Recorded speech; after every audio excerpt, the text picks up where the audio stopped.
Hello everyone, this is Sai Pushpak from Pacific Northwest National Laboratory. Today I'm going to talk about our recent work on distributed small signal stability conditions for inverter-based unbalanced microgrids. The flexibility in the microgrids can be leveraged as a resiliency resource to maintain the critical loads during extreme events. In a microgrid or a network of microgrids, the operational efficiency, reliability, and resilience can be improved by effective utilization of underlying resources such as the distributed generation or flexible loads. However, the operational reliability and stability of inverter-based network of microgrids is determined as a function of design parameters such as the droop gains at the inverters, inverter size, and type of conductor. In this context, the objective of this work is to develop scalable guarantees for small signal stability of the network of microgrids given a choice of design parameters. Let me briefly talk about the model used in this work. So we start with a three-phase unbalanced network of microgrids and model the inverter dynamics, load dynamics, and line dynamics. The load and line dynamics are modeled using the dynamic phasor approach, which improves the fidelity of the overall model.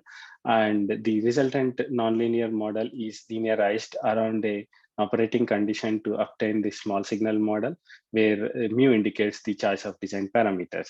So the problem here is to determine for what values of this design parameter mu the system is small signal stable. A straightforward way to look at this is by considering a range of design parameters mu, and for any given choice of the parameter mu, determine the eigenvalues of the matrix A to determine the system is small signal stable or not. This is a tedious process and not computationally tractable.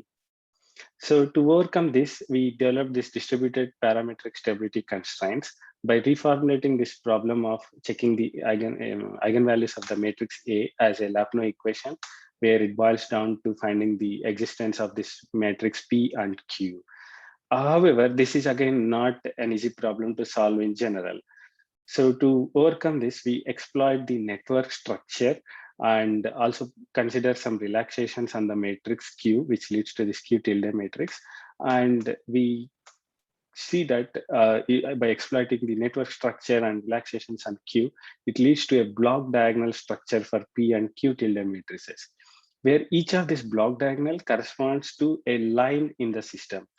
So now using this block diagonal structure for P and Q tilde matrix, the overall Lyapunov equation can be split into several distributed conditions, where each of those conditions again correspond to the line in the underlying system. So this approach has several advantages. For example, this leads to closed form algebraic expressions as a function of design parameters such as the line parameters, frequency or voltage droop coefficients, and load parameters. And this approach leads to a sufficiency condition for stability, where the estimated region of stability will always be contained inside the actual stability region. This method is also computationally efficient since we are looking at distributed constraints corresponding to a given line, and it scales linearly with the number of lines in the system. The best alternative approach that is existing right now scales at an order of n to the power 3 given n number of buses. So we demonstrate this on an IEEE 34 node test feeder, where the design parameters are chosen to be frequency droop and inverter size. Since we have the distributed stability conditions for every line, we are looking at the line connecting the buses 830 and 828, and the design parameters correspond to these buses. So corresponding to these line, we determine the stability region, applying the proposed approach, the eigenvalue analysis, and validate it through PSCAD simulations. So we can see clearly that the estimated stability region is contained inside the actual stability region.